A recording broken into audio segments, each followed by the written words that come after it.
News alone cannot take you to the destination. We, the team of professional journalists, work untiringly to make your way easier. For unbiased, balanced, and vibrant news, views, interviews, and articles, please log in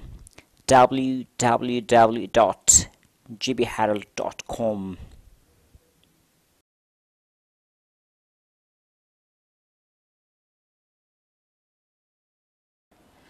Hunza کے election کی سرگرمیاں عروج پر ہے اور اس کے ایک اہم candidate colonel Ubaid اللہ bag صاحب سے ہم آج انٹرویو کر رہے ہیں۔ انٹرویو کا مقصد ہم یہ دیکھنا چاہتے ہیں کہ آنے والے الیکشن میں ان کے لیے کن کن چیلنجز کا سامنا کرنا پڑے گا اور ان کے لیے یہ کتنے حد تک تیار ہے۔ کرنل ریٹائر عبید اللہ بیگ صاحب، جی بی ہیرلڈ کو اپنے قیمتی وقت سے ٹائم نکالنے کا شکریہ۔ Thank you. آپ بائی پروفیشن آرمی آفیسر رہیں، ریٹائرمنٹ کے بعد آپ نے سماجی خدمات شروع کی، آپ اسماعیلی ریجنل کونسل کے پریزیڈنٹ بھی رہیں، اور اس کے بعد جب آپ وہاں سے فارغ ہو گئے تو آپ نے خارزار سیاست میں قدم رکھنا چاہا۔ تو یہ قدم رکھنے کا آپ کا مقصد کیا ہے؟ آپ نے اس سیاست میں خود دلچسپی لی یا کسی کے کہنے پہ آپ سیاست کی طرف آ گئے ہیں؟ بسم اللہ الرحمن الرحیم۔ سب سے پہلے جی بی ایل اے 6 یعنی ہنزا کے تینوں ریجنز، شناکی کا ایریا، سینٹرل ہنزا اور گجال کے عوام کو السلام علیکم۔ دوسری چیز آپ نے جو بتایا، واقعی میں 2009 میں ایز لیفٹیننٹ کرنل آرمی سے ریٹائر ہوا۔ اس کے بعد میں ایک فوجی فاؤنڈیشن اسکول ہے، ہائی اسکول گلگت میں، اس میں ایز پرنسپل 1 سال تک کام کیا۔ پھر اس کے بعد میں نے 4 سال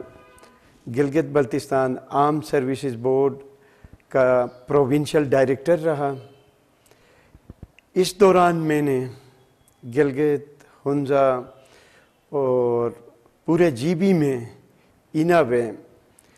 لوگوں کے سماجی مسائل، سیاسی مسائل، معاشرتی مسائل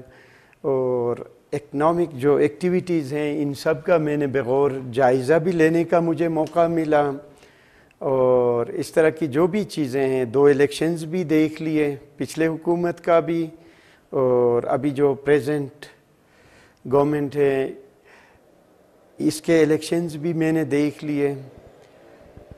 تو اس کے بعد پھر میں نے، تاہم یہ میں ضرور بتاؤں کہ ہمارے جو بھی انٹلیکچوئلز ہیں، چاہے سیاسی مدبرین ہیں، چاہے سماجی اکابرین ہیں، چاہے بزنس کے ہمارے اچھے سکسیسفل جو انٹرپرینور ہیں، ان سب سے ملنے کے بعد اور جب میں نے دیکھا کہ واقعی ہمارے ایریے میں جو آج کل سیاست اگر دیکھا جائے تو یہ سوائے جھوٹ کے، دھوکہ بازی کے اور اسی طرح کی ایک انوے اچھے طور پہ نہیں جانا جاتا۔ بٹ انشاءاللہ جو میں نے اس مملکت خداداد پاکستان میں تعلیم حاصل کی ہے یا جو میں نے سیکھا ہے علاقے کے عمائدین سے، بزرگوں سے اور پریویلنگ حالات میں، تو دیکھا جائے تو سیاست سب سے پہلے ہمارے نبی پاک نے مدینۃ النبی کی اسلامی ریاست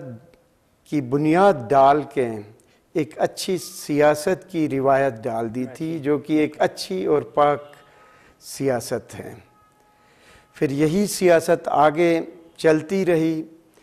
ایک اچھے زمانے میں ان کے اور صحابہ کرام، اور بعد میں دیکھا جائے تو اموی عباسی خلفاء نے بھی سیاست کو ایک اور رخ دے دیا، تاہم فاطمی خلفاء نے جو ایک اچھی روایت ڈالی تھی سیاست کی، تو میں نبی پاک کے اس مدینۃ النبی کے حساب سے، خلفائے راشدین کے اس پاک زمانے سے، اور پھر فاطمین مصر کے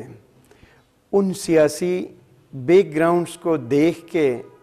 یہ تو ہمارے نبی پاک کی، ہمارے ائمہ کی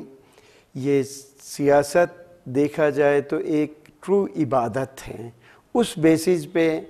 اس میں شامل ہوا ہوں کہ میں بیسٹ پریکٹسز کے ساتھ ایک اچھی روایت کی ابتدا کروں، تاہم انڈیویجولی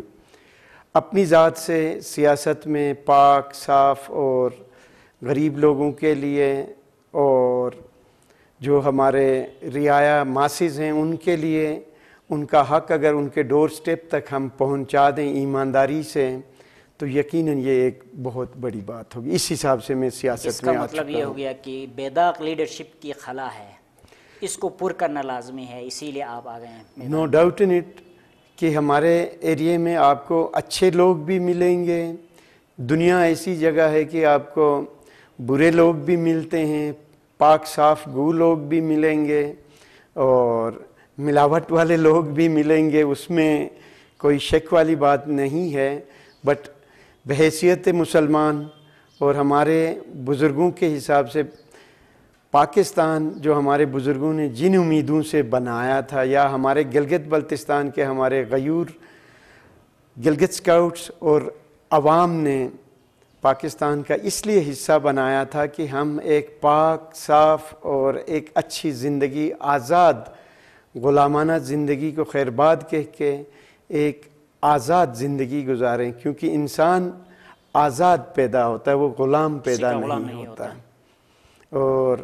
اس ایک اللہ پاک کی اگر ہم غلامی کر لیں تو ہزار شہنشاہوں سے، مصنوعی شہنشاہوں سے یہ آزادی دلا دیتا ہے۔ لوگوں کا خیال ہے کہ آپ نے بہت اچھی زندگی گزاری ہے، لیکن پاکستانی سیاسی کلچر کی عوام میں پذیرائی حاصل نہیں۔ اس سیاسی کلچر میں آپ نے ابھی فرمایا دھوکہ دہی اور جھوٹ سے کام لیا جاتا ہے، تو اس جھوٹ اور دھوکہ دہی کی سیاست میں آپ کی شخصیت متاثر نہیں ہوگی؟ محترم، میں آپ کو یہ ضرور بتا دوں کہ تاہم جس حلقے سے میں ضمنی الیکشن لڑ رہا ہوں، یعنی ہنزا سے، اللہ تبارک و تعالیٰ کا واقعی ہم سب کو مشکور ہونا چاہے کہ ادھر ایجوکیشن 97-98% ہے، لوگ لکھے پڑھے ہیں، اچھے اور برے کی تمیز کر سکتے ہیں، اور ابھی ٹیکنالوجی اتنی ایڈوانس ہو گئی ہے کہ ٹیکنالوجی کی مدد سے اگر ہم انسانی اقدار کو مانیٹر کریں تو جھوٹ اور سچ کا آسانی سے ہم مداوع کر کے فرق نکال سکتے ہیں، اور ہم سچائی، میرٹ اور ٹرانسپیرنسی کو ہم یقیناً پروموٹ کر سکتے ہیں، اس نظام کو متعارف بھی کرا سکتے ہیں، اور اس اچھے نظام کو ہم ایک اچھے انداز میں انٹروڈیوس کرا سکتے ہیں۔ آپ کے مخالفین آپ پر امپورٹڈ کینڈیڈیٹ کا لیبل لگاتے ہیں، ان کا خیال ہے کہ آپ گلگت میں پیدا ہوئے، گلگت میں پلے بڑھیں، ہنزا کے لوگوں کے درمیان نہیں رہیں، ہنزا کے لوگوں کے مسائل کا آپ کو علم نہیں، اور آپ الیکشن میں آ گئے ہیں، ان کے حوالے سے کیا کہیں گے؟ یہ میں ضرور یہ کہوں گا کہ الیکشن کمپین کو ایک حساب سے سیبوتاج کرنے کے لیے مصنوعی مفروضے ہیں۔ گلگت، ہنزا یا بائی کہہ دیں کہ نسل کے حساب سے ہم ہنزا سے ضرور گلگت آئے ہیں، بٹ ہنزا اور گلگت میں چاہے خوشی کے لمحات ہوں یا غم یا موت کے خاندانوں میں اس طرح کی چیزیں ہوں، یہ بالکل مشترک ہیں، چاہے شادیاں ہوں، چاہے اموات پہ، یا چاہے بیماریاں ہوں، تیمارداری کا مرحلہ ہو، یا پھر بزنسز کے حساب سے۔ ہنزا ایسا ہے کہ 1.25 گھنٹے سے 1.5 گھنٹے کا فاصلہ ہے، تو ان میں ریگولرلی میرے والد صاحب حیدرآباد میں پیدا ہوئے ہیں، ہنزا حیدرآباد میں، اور ہمارا گھر انسیسٹرل وہ ابھی تک کریم آباد میں ہیں، بلتت میں۔ تو اللہ تبارک و تعالیٰ کا شکر ہے کہ جو میرے دادا جان کا جو گھر ہے وہ اسی طرح ہی اسی اصلی شکل میں ابھی تک موجود ہے، اور ہم آتے جاتے رہتے ہیں ادھر، ہفتے ہفتے کبھی مہینے مہینے رہتے ہیں، تاہم امپورٹڈ والا یہ صرف اور صرف جسٹ ایک نیا انہوں نے اس طرح کا ایک ٹرمینالوجی نکالی ہے جسٹ ٹو کہتے ہیں نیوٹرلائز کرنے کے لیے. ویئرز میرا یہ ضرور دعویٰ ہوگا کہ میں کسی بھی پہلے منتخب نمائندے سے یا ہار کے جو ادھر سے سین سے غائب ہو گئے ہیں ان کی نسبت میں 2006 سے اس سے پہلے تو میں نوکری کے سلسلے میں پاکستان کے مختلف جگہوں میں ڈیوٹیاں سر انجام دیتا رہا ہوں، مگر 2006 کے بعد میں نے گلگت چھوڑی نہیں ہے. ریگولرلی ہنزا، گوجال، چپرسن، مسگر سے لے کے پورا گلگت کا چپا چپا میں نے دیکھا ہے. ہر علاقے کے مسائل کا مجھے بخوبی اندازہ ہے، اور ہمارے جو لوگ ہیں کن حالات میں رہ رہے ہیں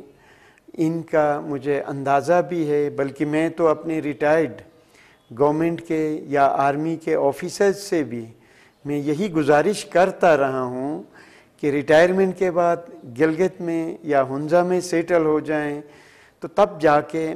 تھوڑی سی لوگوں میں تبدیلی بھی آ جائے گی، احساسات کا اندازہ بھی ہو جائے گا، اور ڈیولپمنٹ سے لے کے مسائل تک شیئرنگ بھی ہوگی کہ میں ایڈوکیسی کرتا رہا ہوں کہ گلگت میں رہیں یا ہنزا میں رہیں.